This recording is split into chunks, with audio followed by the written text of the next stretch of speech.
Ya, Assalamualaikum warahmatullahi wabarakatuh. Alhamdulillah ya, sekarang kita masuk ke pertemuan kedua.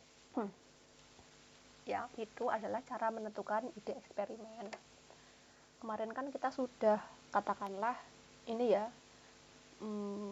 mempersiapkan mental kita untuk terjun ke metode eksperimen. Mungkin kalau teman-teman ingat di metode kualitatif, itu kan kita berkenalan dengan beberapa pandangan paradigma atau pandangan filosofis ya, filsafat ya terkait penelitian. Jadi kan masing-masing penelitian itu akan ada dasar filsafatnya. Nah, untuk yang eksperimen ini memang seingat saya sangat positivistik. Kalau tidak salah ya namanya positivisme gitu. Kalau tidak salah nanti coba dicek lagi, bisa jadi saya salah. Nah, setelah kita katakanlah membuat diri kita semakin familiar dengan metode eksperimen, maka langkah kedua adalah kita menentukan ide eksperimen. Tapi sebelum itu, untuk membuat materi pekan lalu tertancap kuat di hati dan pikiran teman-teman, maka kita akan sedikit mengulas terkait materi pekan lalu. Yang pertama, kita mempelajari terkait karakteristik ilmu pengetahuan modern. Salah satunya di sini psikologi ya, yang kita anggap atau kita coba perlakukan sebagai suatu ilmu pengetahuan modern bersama pengetahuan-pengetahuan lain. Kita tahu terkait mental ilmiah atau scientific mentality, kita tahu cara mengumpulkan data empiris, kita juga berkenalan sama usaha untuk mencari prinsip atau pola umum. Kemudian kita juga melatih diri untuk melakukan good thinking atau pemikiran yang bagus. Kalau dari kan jadi aneh ya. Dan yang ketiga, kita belajar untuk mengoreksi diri sendiri dari apa yang kita lakukan bisa jadi salah, dan ini suatu sikap yang harus dimiliki oleh peneliti ya, dan bahkan mungkin secara umum kehidupan kita juga. Dan ketiga, kita juga berkenalan sama publikasi hasil dari penelitian kita, dan terakhir adalah replikasi. Kemudian kita juga belajar terkait tujuan psikologi sebagai ilmu itu apa. Jadi psikologi harapannya bisa melakukan deskripsi dari katakanlah perilaku manusia, bisa memprediksi perilakunya, bisa membuat penjelasan dari suatu perilaku dan bahkan hingga mengontrol suatu perilaku itu. Jadi katakanlah kalau saya ingin memiliki mahasiswa yang tidak melakukan tindak kecurangan. Nah, saya mendeskripsikan tindak perilaku kecurangan itu apa. Kemudian saya memprediksi kalau ada A, nanti perilaku kecurangannya kayak gimana, katakanlah misal saya memberikan kontrak belajar A, B, C, D, nanti saya prediksi tidak akan ada perilaku kecurangan. Dan saya menjelaskan kenapa sih bisa terjadi nanti ya, kalau saya buktikan di akhir apakah ada tindak kecurangan atau tidak, itu bisa saya jelaskan. Tapi di sisi lain, kalau misalkan dia tidak terjadi, maka saya juga bisa menjelaskan kenapa prediksi saya gagal, dan kemudian sampai ke mengontrol dan lain sebagainya. Kemudian kita juga berkenalan dengan good thinking. Jadi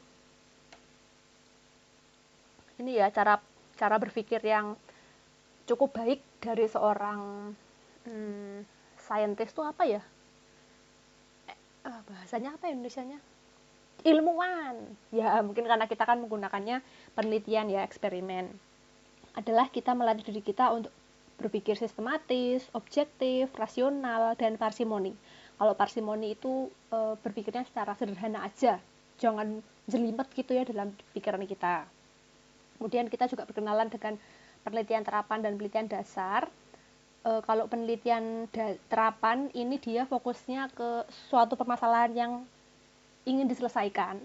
Kalau dasar dia ini fokusnya ke pengembangan suatu ilmu pengetahuan, teoretisnya kayak gimana. Kemudian ada metode ilmiah dalam penelitian psikologi ya, itu setidaknya ada tiga metode. Yang pertama adalah observasi, yang kedua pengukuran, dan yang ketiga adalah eksperimentasi. Kemudian kita juga berkenalan dengan kelebihan dan kekurangan penelitian eksperimen, sehingga teman-teman bisa memilih dan menimbang kira-kira metode penelitian apa yang cocok buat tugas akhir nanti. Gitu. Nah, sekarang kita masuk ke, jadi sebenarnya eksperimen dalam bidang psikologi itu apa? Di sini ada beberapa itunya ya, kata-kata yang di highlight gitu ya. Tapi kalau saya coba artikan, jadi eksperimen di psikologi itu adalah suatu prosedur terkontrol di mana setidaknya ada dua kondisi perlakuan yang berbeda. Begitu ya. Jadi perlakuan atau kondisi yang berbeda itu diberikan kepada subjek, di mana perilaku dari subjek kita akan diukur dan dibandingkan untuk menguji suatu hipotesis terkait pengaruh dari perlakuan ke perilaku. Gitu ya, bisa dipahami. Jadi ada controlled, jadi terkontrol gitu kondisinya. Ada juga treatment, perlakuan atau variabel independen yang memberikan pengaruh. Kemudian ada subjek, jadi ini partisipan ya dalam penelitian kita. Ada juga measured. Measured ini jatuhnya variabel dependennya. Jadi apa sih yang mau kita ukur dari subjek kita? Kemudian ada test hypothesis. Jadi kita menguji suatu hipotesis atau dugaan sementara yang kita punya terkait hubungan antara variabel independen dan variabel dependen kita. Terkait apa? Terkait pengaruhnya tuh gimana? Gitu. Jadi eksperimen psikologi itu salah satu kekuatannya dia bisa ini ya, menegakkan penjelasan dalam hal pengaruh dari suatu variabel ke variabel lain. Itu ya, jadi teman-teman dari definisi ini harapannya bisa membedakan metode eksperimen di psikologi dengan metode penelitian lain, katakanlah metode korelasional, metode kualitatif juga ada. Apa lagi ya? Mungkin ada juga metode deskriptif statistik juga ada, jadi macam-macam bisa dipelajarin. Tapi di sini mungkin kita fokusnya ke metode di eksperimen psikologi itu apa, karena kan banyak banget ya gimana cara mengontrol kondisinya, gimana cara menentukan treatment atau perlakuannya, gimana kita harus memilih subjek yang tepat untuk bisa menunjukkan atau tidak menunjukkan pengaruh dari variabel independen yang kita tentukan, bagaimana menentukan cara yang pas untuk mengukur perilaku di variabel dependennya, apa itu hipotesis dan lain sebagainya. Nah, untuk pertemuan kedua ini kita akan mempelajari beberapa hal berikut. Yang pertama, langkah-langkah penelitian eksperimen. Yang kedua, cara mendapatkan ide untuk penelitian eksperimen. Yang ketiga, formulasi hipotesis. Formulasi hipotesis itu maksudnya kita bisa membuat hipotesis ya. Formulate, memformulasikan. Susu formula ya, bayangan saya kalau formula. Tapi intinya kita membuat hipotesis lah, menyatakan hipotesis dan lain sebagainya. Dan yang terakhir adalah beberapa macam kekhawatiran terkait ide penelitian eksperimen. Mungkin setelah ini teman-teman bisa secara serius ya, katakanlah mau mencoba menyicil tugas UTS, rencana penelitian, atau bahkan juga sekaligus yang ambil jalur tugas kelompok bisa membayangkan ide topik apa sih yang mau diteliti di kelompok gitu dari sini. Nah, sekarang kita masuk ke langkah penelitian eksperimen. Tahapannya ya, katakanlah kalau misalkan teman-teman mau ke Jakarta, tahapannya lewat stasiun apa aja kalau naik kereta? Oh, di kota ini turun di stasiun, akan masuk ke stasiun ini, besok ke stasiun itu dan lain sebagainya. Nah, di sini ada juga. Yang pertama, kita memilih ide atau topik untuk penelitian. Ini awal pertama. Yang kedua, kita merumuskan masalah penelitian. Jadi, katakanlah dari ide atau topik yang ada, itu tuh kan masih sangat umum ya, sehingga teman-teman ambil sebagian kecil untuk bisa diterapkan dalam penelitian teman-teman. Kemudian teman-teman bisa merumuskan hipotesis, jadi lebih rinci lagi ya, lebih runcing lagi. Kemudian dari merumuskan hipotesis, maka teman-teman sudah bisa menentukan variabel apa yang ingin diteliti. Mulai dari variabel independennya apa, variabel dependennya apa, kemudian subjeknya apa lagi ya, variabel yang dikontrol kayak enaknya mau apa dan lain sebagainya. Kemudian selanjutnya kita menentukan tipe dan desain penelitian. Kan kalau untuk eksperimen itu macam-macam ya tipe dan desainnya. Nanti mungkin coba bisa kita telusuri lagi, tapi mungkin sebagai spoiler katakanlah eksperimen ini kan ada ini ya, within subject atau between subject. Nah, itu salah satu contohnya. Dan kita mulai merencanakan dan melaksanakan penelitian. Jadi ini secara di lapangannya kayak gimana ya. Dan saya tahu ini sangat menantang, sehingga memang saya membuat tugas. Salah satu tugasnya itu berkelompok, sehingga teman-teman tuh lebih mudah lah dalam pelaksanaan. Kemudian yang selanjutnya ada menganalisis hasil. Jadi dari data yang udah diperoleh itu hasilnya dianalisis secara statistik ya, dan terakhir membuat kesimpulan. Dah, ini selesai. Tapi ada satu lagi yang sebenarnya cukup penting, yaitu melaporkan hasilnya. Karena kalau kita tidak melaporkan hasilnya, dunia itu tidak akan pernah tahu. Dan kalau dunia tidak akan pernah tahu, maka perkembangan ilmu pengetahuan akan sangat terhambat. Sehingga yang namanya melaporkan itu menjadi salah satu tahapan wajib. Jadi kita mengkomunikasikan, kita mempromosikan, bahkan ya mempromosikan hasil penelitian kita, biar orang-orang tuh tahu, paham, mungkin bisa membantu mengembangkan ilmunya lagi atau menerapkan dalam kehidupan mereka masing-masing.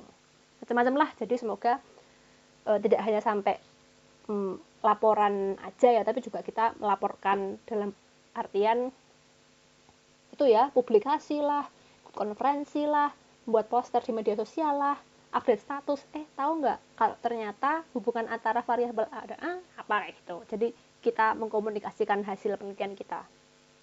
Itu ya untuk langkah-langkah. Nah, sekarang kita masuk ke memilih ide atau topik.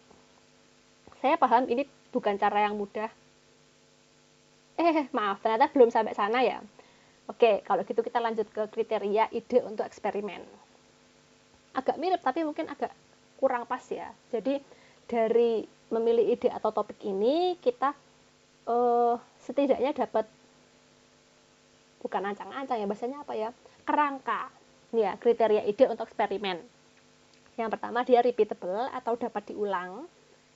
Kemudian yang kedua, observable, dapat diamati. Yang ketiga, testable, dapat diuji. Dapat diulang ini berarti dia tidak terikat waktu ya, katakanlah saya mau melihat pengalaman orang atau mungkin pengaruh fenomena alam yang sangat jarang terjadi itu kan akan menantang ya untuk diulang. Maka saran saya pilihlah ide eksperimen yang lebih mudah, yang bisa diulang lah setidaknya. Kemudian yang kedua, observable atau dapat diamati. Jadi bisa dilihat, bisa dihitung, bisa diukur dan lain sebagainya. Jadi terlihat gitu ya, tidak bukan makhluk halus, tapi bisa gitu kita amati, observable. Dan kemudian dapat diuji. Jadi jangan pilih ide yang terlalu sempurna, yang terlalu sempurna sehingga sampai tidak realistis ya, tidak dapat diuji itu, maka pilihlah yang dapat diuji, sangat mungkin itu dilakukan. Nah, sekarang kita masuk ke mendapatkan ide penelitian eksperimen. Kalau yang saya baca di buku, setidaknya ada 4 cara ya untuk mendapatkan ide penelitian eksperimen. Yang pertama, observasi langsung. Teman-teman bisa ngamatin diri teman-teman sendiri, ngamatin orang lain, ngamatin temannya teman, ngamatin keluarga, ngamatin bahkan mungkin perilaku hewan di sekitar dan lain sebagainya, atau bahkan mungkin baca berita misal terkait permasalahan yang ada. Jadi teman-teman bisa memunculkan, bahasanya apa ya, curiosity itu apa? Rasa penasaran terkait apa yang teman-teman lihat pada saat itu. Tapi ada juga katakanlah yang menyatakan bahwa topik penelitian itu terlahir dari teman-teman menemukan adanya kesenjangan antara realita dan kondisi ideal. Jadi kalau dalam bahasa Jerman kalau tidak salah ya, ada yang namanya Dasein, DASSEIN, sama Dasollen, DASSOLLEN. Kalau dalam bahasa Inggris katakanlah itu present tense sama Sollen tuh apa ya? Wah, Sollen tuh kayak I shall. Bentuk kayak ya pronunciation ya gitulah. shall, shall sama sign tuh is. Jadi realitinya tuh kayak gini loh, is. Tapi harusnya kayak gini, shall, I shall. Nah, itu mungkin salah satu caranya teman-teman bisa temukan dari observasi langsung. Katakanlah teman-teman pas baca berita ada apa ya? Terus saya berita terakhir nonton apa ya? Ya contohnya saya agak susah memikirkan sekarang ya, katakanlah teman-teman menemukan berita ada kondisi ini ya, bully kali ya, bullying di sekolah. Kenyataannya terjadi, tapi kan idealnya harusnya nggak terjadi kan, biar kita bisa sama-sama hidup sejahtera gitu. Sehingga teman-teman nyari tuh kira-kira penelitian apa yang bisa menyediakan jawaban suatu puzzle ya, untuk melengkapi puzzle yang ada. Itu observasi langsung. Ada juga dari penelitian yang sudah ada. Jadi dari penelitian teman-teman baca, katakanlah teman-teman browsingnya bukan nonton berita, bukan nonton berita, bukan apa lagi ya? Bukan nonton berita, bukan ngamatin orang, bukan ya itulah, teman-teman googlingnya di Google Scholar, Google Scholar atau mungkin Scopus, Web of Science dan lain sebagainya. Itu teman-teman nyari penelitian teman-teman tertarik topiknya, terus teman-teman baca, terus ada nggak rekomendasi di situ untuk penelitian selanjutnya tuh kayak gimana, atau teman-teman dapat ide, saya mau menggabungkan 2 judul penelitian ini jadi satu. Nah, itu juga bisa. Jadi silahkan belanja artikel ilmiah ya untuk menentukan ide penelitian eksperimen, itu juga bisa. Selanjutnya ada pengembangan penelitian yang sudah dilakukan sebelumnya. Agak sama ya, tapi mungkin ini lebih ke arah yang udah teman-teman lakukan sih. Katakanlah nanti skripsi atau dari pas kemarin ya teman-teman pernah melakukan penelitian metode kualitatif kah atau apalah, terus mau digali lebih dalam lagi. Nah, itu bisa jadi topik untuk ide penelitian eksperimen selanjutnya. Itu yang terakhir dari teori. Nah, teori ini itu kan kita udah kenal banyak banget ya teori, mulai dari psikodinamika, psikoanalisis, trait kalau nggak salah namanya, macam-macam, saya lupa macam-macam. Itu kan mereka juga punya ini ya, deskripsi, penjelasan lah atau explanation terkait perilaku manusia. Tentunya kan mereka juga bisa memprediksi ya perilaku manusia. Nah, itu bisa teman-teman jadikan dasar, bener nggak ya apa yang disampaikan teori ini gitu. Jadi kalau pakai metode eksperimen itu ini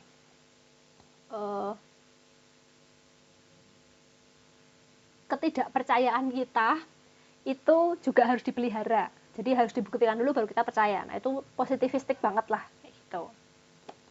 Nah, sekarang pertanyaannya, kalau replikasi gimana? Nah, ini ada suatu studi ya, judulnya Replication in Psychology Research, How Often Do They Really Occur? Ini ternyata memang kalau replikasi di penelitian psikologi ini juga lumayan sering ya dilakukan, sehingga jangan terlalu khawatir. Katakanlah kalau teman-teman nanti mau ternyata dapat ide eksperimen, itu replikasi nggak masalah. Jadi semua penelitian itu bermanfaat, baik yang replikasi ataupun yang bukan replikasi atau sangat ada nilai kebaruannya. Kalau teman-teman di tingkat S1, kalau saya rasa sih masih nggak apa-apa replikasi, karena kan namanya teori atau ilmu pengetahuan kan juga butuh dikonfirmasi menggunakan replikasi di katakanlah populasi lain atau di kondisi lain dan lain sebagainya, sehingga nggak masalah. Tapi kalau katakanlah teman-teman masuk ke jenjang pendidikan semakin tinggi ya, dari S2 ke S3 dan lain sebagainya, itu yang namanya saya lupa namanya ya, bukan originality ya, novelty ya. Novelty itu akan menjadi salah satu komponen yang sangat penting. Jadi kalau semakin tinggi studinya, saran saya hindari replikasi. Tapi kalau teman-teman cuma mau konfirmasi aja, silahkan, nggak apa-apa. Tapi replikasi ini juga cukup penting ya dalam pengembangan ilmu kita, karena bisa jadi pas tahun berapa itu udah tereplikasi berulang kali sehingga udah terkonfirmasi teorinya kuat, tapi pas udah masuk ke generasi apa atau masa depan di bagian mana, itu pas kita mau coba replikasi kok jadi nggak relevan lagi. Itu sangat mungkin terjadi, sehingga replikasi ini juga memiliki peran yang penting dalam pengembangan ilmu pengetahuan. Jadi jangan dilihat sebelah mata. Jadi setiap metode, setiap cara, setiap pilihan yang kita lakukan itu bisa jadi juga memiliki manfaat gitu. Nah, ini ada contoh. Jadi di sini ada suatu penelitian di mana dia ini mau mencoba meneliti perbedaan tingkat kecemasan sebelum dan sesudah pelaksanaan komunikasi terapeutik pada pasien preoperasi mayor di ruang perawatan bedah RSU Dr. Slamet Garut. Nah, jadi di sini yang di bold itu apa ya namanya? Ditebalkan. Ini kan berarti dia mau mencari perbedaan tingkat kecemasan. Berarti yang diukur adalah tingkat kecemasan, adalah variabel dependennya. Terus sebelum dan sesudah, berarti ada 2 kali pengukuran, tapi respondennya atau partisipannya itu sama. Terus selanjutnya, pelaksanaan komunikasi terapeutik. Berarti komunikasi terapeutik ini adalah variabel independennya atau perlakuan yang diberikan kepada subjeknya. Subjeknya adalah pasien pre-operasi mayor. Apa itu operasi mayor? Ada pre-nya lagi. Pre itu kan sebelum operasi, teman-teman tahu sendiri ya, itu suatu tindakan dalam tubuh manusia dilakukan oleh tenaga profesional medis, dan ini mayor, berarti kan besar. Jadi katakanlah operasi yang mungkin cukup besar, mungkin mereka butuh untuk apa itu namanya? Anestesi itu apa? Dibius. Lawannya lokal apa ya? Dibius seutuhnya. Apa ya bahasanya? Itulah dibius seluruh tubuh misalnya sampai kehilangan kesadaran. Jadi pasien preoperasi mayor di ruang perawatan bedah RSU Slamet Garut. Pre berarti sebelum melakukan operasi mayor, khususnya di ruang perawatan bedah di rumah sakitnya ini. Nah, saya nggak tahu ya kalau terkait pemberian nama di sini tuh boleh apa enggak gitu. Karena kan kita harus melindungi identitas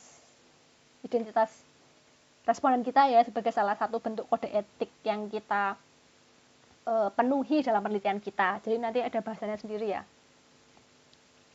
Tapi dia akan kita gunakan sebagai contoh.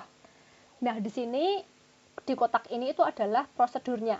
Jadi yang pertama, peneliti itu melakukan pengukuran kecemasan menggunakan erzas. Tanyain ya, gimana perasaannya?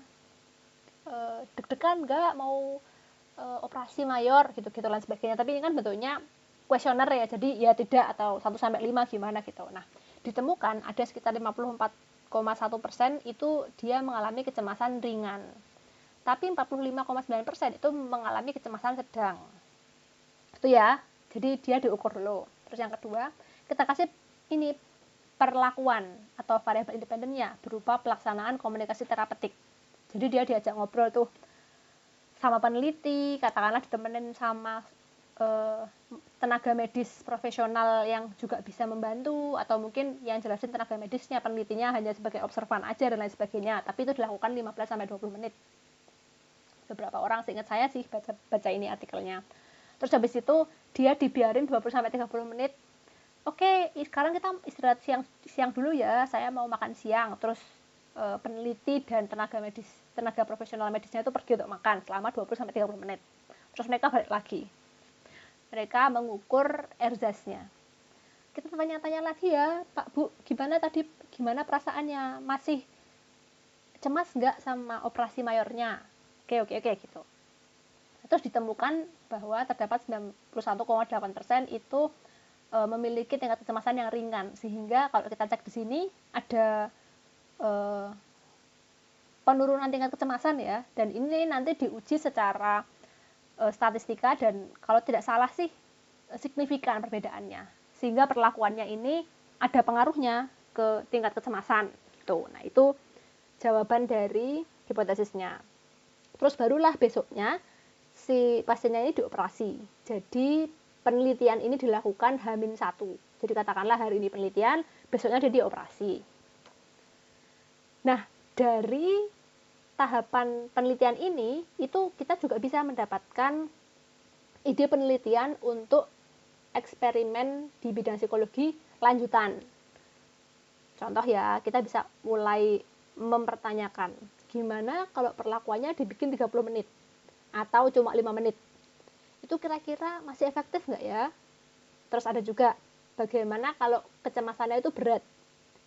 kira-kira efektif nggak ya perlakuannya, karena kan di sini tidak ada representasinya itu apa, perwakilannya kan, ini kan cuma ringan dan sedang. Ada juga bagaimana jika menggunakan instrumen pengukuran lain untuk mengukur tingkat kecemasan, kan macam-macam ya alat ukurnya. Kalau pakai yang lain gimana ya kecemasannya, itu kan juga beda. Sama apakah pasca operasi tingkat kecemasan tetap rendah, jadi katakanlah H+7 seminggu setelah operasi, itu dia masih punya kecemasan nggak ya. Nah itu kan sangat menarik ya untuk kita bisa mengembangkan ide penelitian dari satu judul penelitian yang kita pelajari secara mendalam. Gitu untuk contohnya. Cukup bisa dipahami ya. Maksudnya cukup bisa dipahami untuk teman-teman bekal nanti katakanlah baca peneliti artikel ilmiah untuk tugas review jurnal, atau untuk tugas rekaman suara, atau mungkin untuk memahami prosedur eksperimen itu kayak gimana di bidang psikologi dan lain sebagainya. Atau mungkin bahkan menentukan ide penelitian metode eksperimen untuk UTS dan juga untuk tugas kelompok. Nah, itu mungkin salah satu cara, contoh yang bisa saya berikan seperti itu. Nah, sekarang kita lanjut. Di sisi lain, ide penelitian itu juga bisa kita dapatkan dari menonton bola. Bagi orang-orang yang suka ya, mungkin mereka tentunya akan meluangkan waktu untuk menyaksikan bola pertandingan ya. Tapi lebih rincinya, dari keempat besar negara yang kemarin berjuang di Piala Dunia 2022 ya. Yang di kiri teman-teman bisa lihat ada Pak Messi ya, Lionel Messi yang dia membawa Argentina. Yang selanjutnya ada Hugo Lloris, Pak Lloris ya, dia membawa atau menjadi kapten negara Prancis ya. Selanjutnya ada Luka Modric. Nah, saya kurang tahu nih cara bacanya bener nggak ya, Modric atau Modric, yang menjadi kapten timnas Kroasia. Dan yang terakhir ada Roman Saiz, Pak Saiz ya, Pak Saiz ini kapten timnas Maroko. Nah, apakah dari hanya melihat gambar ini teman-teman bisa mendapatkan ide penelitian? Mungkin agak cukup menantang ya. Tapi di sini untuk lebih mempermudah, apakah teman-teman bisa menemukan kesamaan dari keempat kapten timnas ini? Ya, mungkin lebih cepatnya ini ya, yang ada lingkaran merah, Pak Messi ini tulisannya Save the Planet, Pak Lloris ini pakainya Respect, jadi ini ya armband kalau nggak salah namanya ya. Terus Pak Modric dia pakai Education for All, sama Pak Saiz dia pakainya No Discrimination. Jadi semua kaptennya tuh pakai itu, apa namanya tadi, aduh lupa namanya, armband, bahasa Indonesianya apa ya, ya gitulah.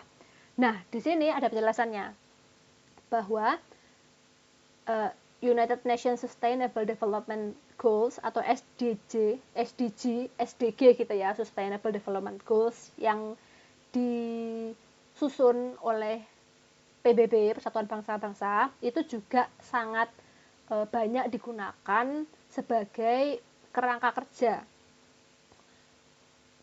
Kerangka kerja baik di pemerintah, organisasi, tapi juga di penelitian. Jadi katakanlah government itu apa? Pemerintah, organisasi itu dalam beroperasi itu juga sudah banyak, atau bahkan mungkin secara tidak langsung terpaksa ya.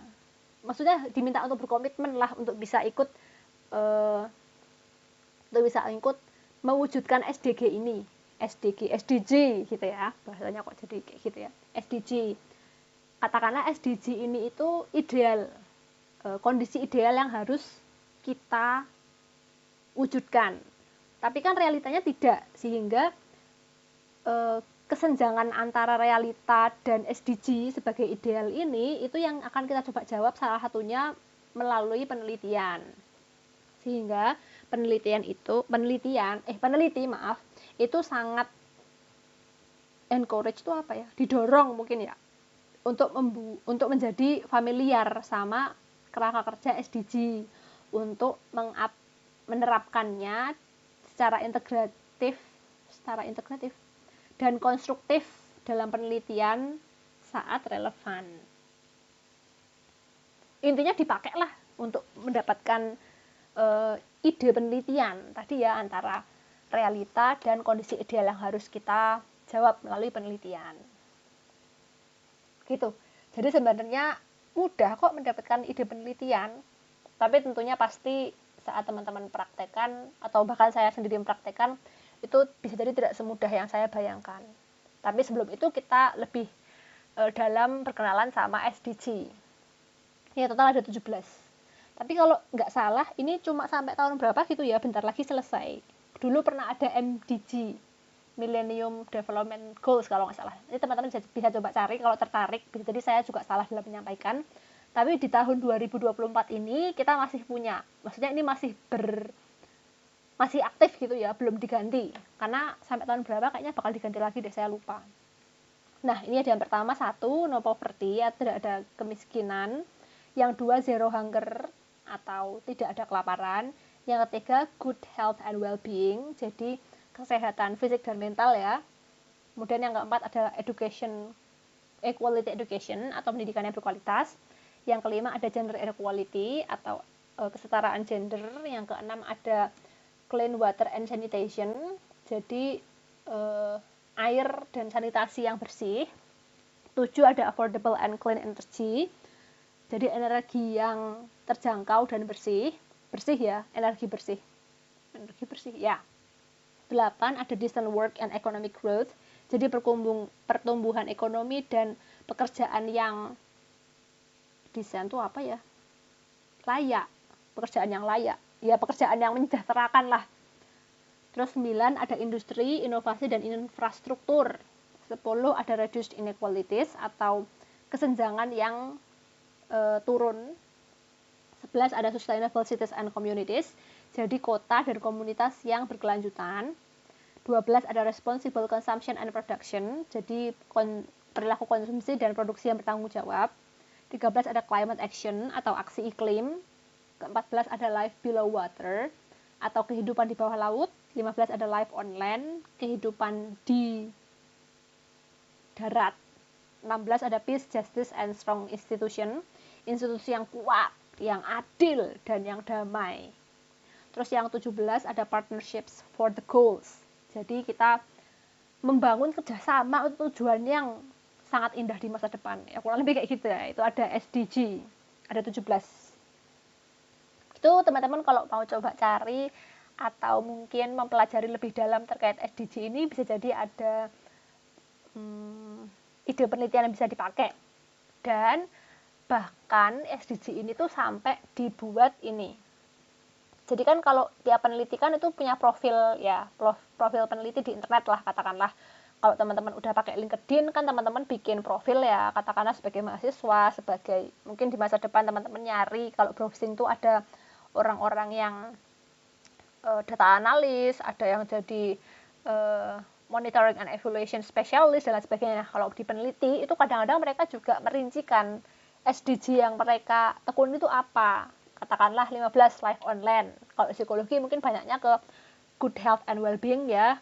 Ada juga quality education bisa juga dan lain sebagainya. Macam-macam psikologi hampir bisa ikut di semuanya sih.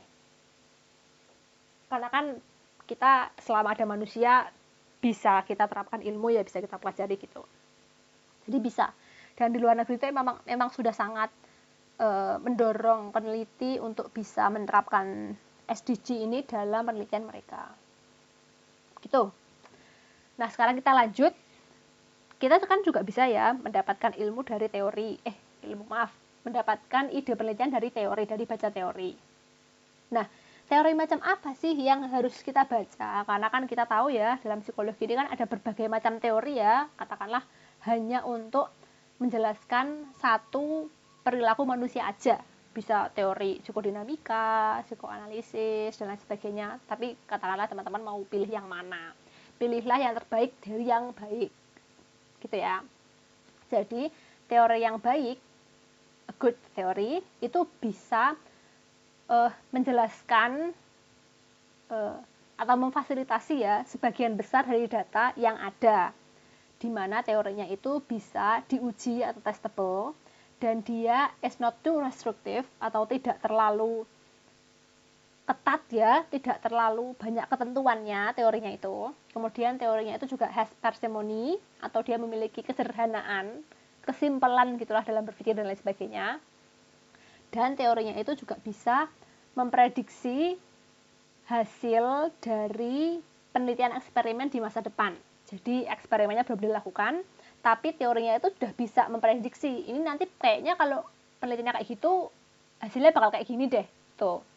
Dan teorinya itu, atau maksudnya ini ya, teori yang terbaik itu dapat menjawab pertanyaan kenapanya, alasannya, daripada hanya menjawab pertanyaan proximate atau apa. Jadi harapannya teori itu bisa menjawab pertanyaan kenapa, apa yang mendasari, bagaimana, ya apa, kenapa ya, apa yang mendasari, apa, kenapa, dan lain sebagainya. Bukan apa, bukan hanya pertanyaan apa. Tuh. Nah, dalam teori sendiri itu kan kita pakai penelitian metode eksperimen, itu sangat berhubungan dengan teori.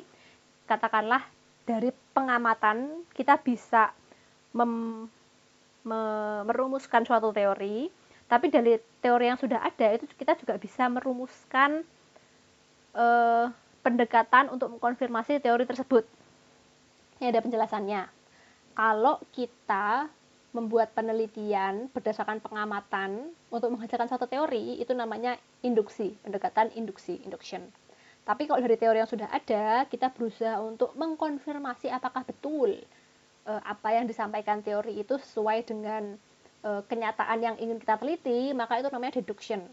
Jadi ini ada observation, melalui induction dia akan menghasilkan suatu teori, tapi dari teori dia melalui deduction akan menghasilkan suatu predicted observation yang dia akan dirumuskan dalam bentuk eksperimentasi. Nah, hasil dari eksperimen atau penelitian itu juga memiliki dua kemungkinan hasil. Yang pertama, terkonfirmasi. Yang kedua, tidak terkonfirmasi. Kalau hasilnya mengkonfirmasi teori, maka kita masuk ke induction, teorinya itu bisa kita dukung. Jadi teorinya semakin kuat gitu ya. Tapi kalau ternyata hasilnya itu tidak terkonfirmasi, maka kita akan melalui proses deduksi dan menunjukkan bahwa teorinya ini lemah nih, jangan terlalu dipercaya. Mending kita pakai teori yang lain aja. Lama-lama teori tersebut juga bisa ditinggalkan. Gitu ya. Jadi mungkin ini salah satu hubungan antara mungkin ilustrasi hubungan antara teori dengan penelitian eksperimen. Tapi metode lain juga bisa sih. Katakanlah kalau kita mau pakai kualitatif, ini kan induksi banget ya untuk menghasilkan suatu teori, katakanlah, dan lain sebagainya. Nah, sekarang kita masuk ke merumuskan hipotesis. Jadi sebelum kita melakukan penelitian khususnya yang positivistik ya, katakanlah eksperimen atau yang kuantitatif korelasional dan lain sebagainya, itu kita wajib nggak ya? Ya wajib lah untuk memudahkan kita. Itu merumuskan hipotesis. Di mana hipotesis adalah penjelasan sementara atau tentatif ya, bisa coba dicari artinya tentatif, dari suatu kejadian atau suatu perilaku. Dia bentuknya sebuah pernyataan yang menjelaskan dampak dari suatu kondisi antecedent atau suatu antecedent kan yang memberikan pengaruh ya pada perilaku yang akan kita ukur atau variabel dependent. Ya, jadi hipotesis ini itu ya positivistik banget. Nah, hipotesis ini itu juga ada kriterianya. Jadi kalau kita mau merumuskan hipotesis untuk penelitian, nanti ya persiapan untuk UTS sama untuk yang memilih tugas kelompok, atau hipotesisnya pertama sintetis. Bisa benar atau salah. Jadi jangan langsung bilang, katakanlah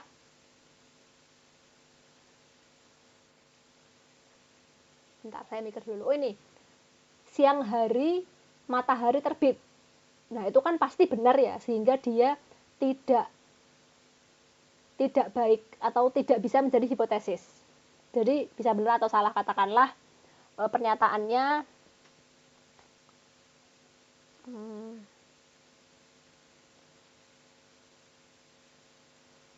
aduh saya nggak bisa mikir. Mungkin teman-teman nyari contohnya dari ini ya, penelitian, artikel penelitian, baca artikel ilmiah. Karena saya kalau nyari contoh kayaknya loadingnya lama. Oke, yang kedua hipotesisnya adalah testable atau dapat diuji. Itu ya, jadi lumayan realistis lah untuk bisa diterapkan dalam penelitian. Terus yang ketiga falsifiable. Ini dari falsified dari falsified, falsifiable. Jadi hipotesisnya itu dapat dipatahkan atau ditolak. Tuh, kemudian selanjutnya ada parsimonious. Ini sederhana. Yang ketiga fruitful. Jadi ini memungkinkan untuk studi lanjutan, untuk dikembangkan menjadi ilmu pengetahuan. Nah, ini nyari contohnya susah ya. Ya, setidaknya ini teman-teman kalau udah praktek coba bisa dicek di sini ya, kira-kira udah memenuhi 5 kriteria ini atau belum. Gitu, kita lanjut dulu ya. Nah, sayangnya saat kita mencoba untuk membuat selangkah awal dalam penelitian eksperimen, kita ini merasa khawatir. Dan khawatirnya bisa berlebih ya, padahal kehidupan ini penuh kekhawatiran, tapi hanya untuk menyelesaikan tugas metode eksperimen aja kita juga harus melewati kekhawatiran. Sehingga kita harus belajar memanage pikiran kita, dan kekhawatiran yang kita bayangkan itu sewajarnya aja. Jadi tidak menghambat, tapi di sisi lain semoga dia malah bisa menjadi pendorong yang secara positif untuk kita bisa melakukan beberapa hal yang produktif. Nah, ini ada macam kekhawatiran terkait ide penelitian eksperimen.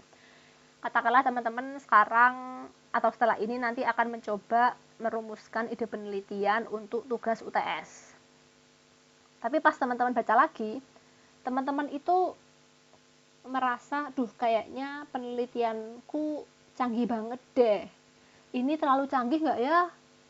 Aku bisa melakukannya nggak ya? Nah, itu namanya genifobia. Jadi kekhawatiran dari kejeniusan. Jadi takut terlalu jenius gitu ya. Boleh. Ini kayaknya ribet banget deh, nggak mungkin dilakukan, gimana ya? Maksudnya jenius, sorry. Jenius itu lebih ke arah ya terlalu jenius lah. Kayaknya cuma mahasiswa S3 aja deh yang bisa melakukan ini gitu. Itu fear of geniuses, katakanlah contohnya. Yang kedua ada imitatofobia. Takut kalau ide penelitian kita ini imitasi gitu ya. Imitasi, nggak original, cuma replikasi dari orang lain, itu takut. Gitu. Terus selanjutnya ada paravernaliofobia dan manufobia. Kalau paravernaliofobia itu dia takut akan peralatan yang harus digunakan dalam penelitian eksperimen. Katakanlah harus pakai EEG, harus pakai apa lagi ya itu? Satunya EEG, MRI. Nah, itu kan alatnya canggih-canggih ya. Itu bisa jadi takut. Ada juga yang manufobia. Takut pakai tangan, katakanlah aku nggak mau penelitian nulis doang, aku capek gitu kan, bisa jadi ya, katakanlah. Jadi takut pakai tangan itu sangat mungkin juga terjadi. Terus ada juga selanjutnya ada parsimoniofobia atau takut terlalu sederhana penelitiannya. Kok gini doang ya penelitianku, kayaknya kurang oke, kurang rumit, kurang canggih gitu. Nah, itu bisa parsimoniofobia. Kemudian selanjutnya ada kalkulatofobia atau takut sama statistik ya, karena yang namanya eksperimen itu memang mau tidak mau harus melalui tahapan statistik ya. Saya kurang yakin sih kalau misalkan ada yang tidak secara statistik ya, sependek pemahaman saya, tapi bisa jadi saya salah juga. Kemudian ada imperfectafobia, jadi takut banget ini topiknya tuh nggak sempurna, masih kosong sana sini atau masih kurang sana sini gitu ya. Terus ada pseudo non fono scientia phobia, panjang banget ya, satu kata aja udah kayak satu kalimat ya. Dia takut topiknya itu tidak terdengar ilmiah. Dan yang terakhir ergofobia, dia khawatir, dia takut kerja gitu ya, dia males kerja, mungkin bahasa awamnya kayak gitu ya kak, karena itu gambarnya aku bisa tidur ya. Jadi mungkin dia memang males atau mungkin takut kerja, nggak mau susah gitu ya, jadi sangat mungkin terjadi. Sehingga balik lagi ya, ini kan teman-teman masih memilih topik. Nah, itu nanti coba direnungkan, barangkali saat teman-teman nanti memilih topik untuk UTS atau mungkin pas diskusi kelompok teman-teman memiliki gejala kecemasan ini, nggak usah terlalu takut ya. Maksudnya ya lakukan saja. Jadi kita mengelola diri kita dan juga kecemasan kita secara positif untuk bisa mendapatkan manfaat yang maksimal.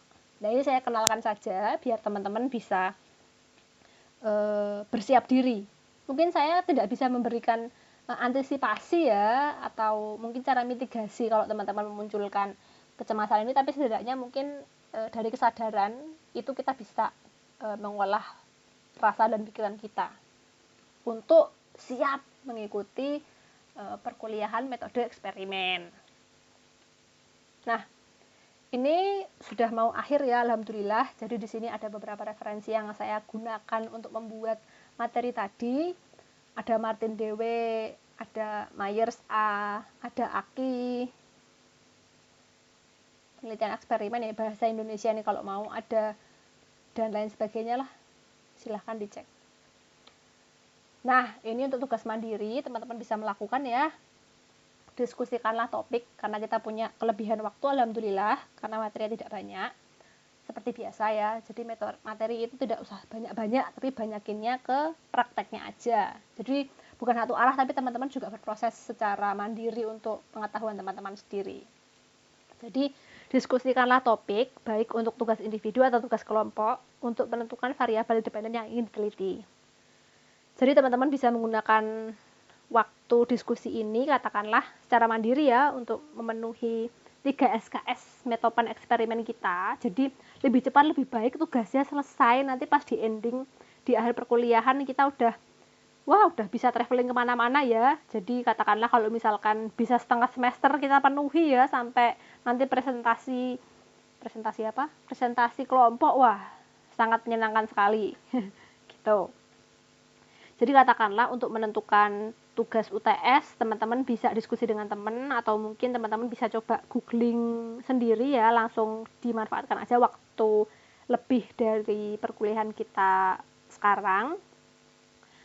Tapi kalau teman-teman mau diskusi kelompok, udah kemarin menentukan 3-5 orang anggota kelompoknya, terus mau melakukan penelitian eksperimen, bisa diskusi, enaknya kita penelitian apa ya, kamu lagi senang penelitian apa nih, kalau enggak, aku lagi pengen penelitian ini nih, gimana menurutmu, mau enggak kita eksperimenin. Nah, itu boleh.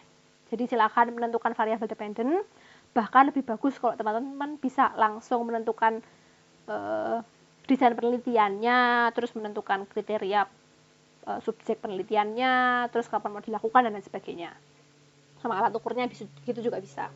Dan yang kedua, diskusikan alasan mengapa variabel tersebut penting untuk diteliti. Jadi urgensinya apa dari teman-teman tuh mengangkat penelitian ini. Apakah berdasarkan penelitian terapan, applied research, atau basic research, ada kesenjangan teoretis ya dalam teori. Kemudian ada temukan teori yang membahas variabel dependen tersebut. Jadi akan lebih mudah kalau teman-teman menemukan teori yang nanti bisa membantu memprediksi ya terkait perilaku yang akan muncul. Teori itu bisa macam-macam, bisa dari buku, bisa dari tokoh yang sangat masyhur gitu ya, sangat terkenal, bisa dari mungkin artikel penelitian yang sudah terbukti, tervalidasi, itu bisa dari artikel penelitian. Dan selanjutnya bisa cari beberapa artikel ilmiah dari jurnal yang meneliti variabel tersebut.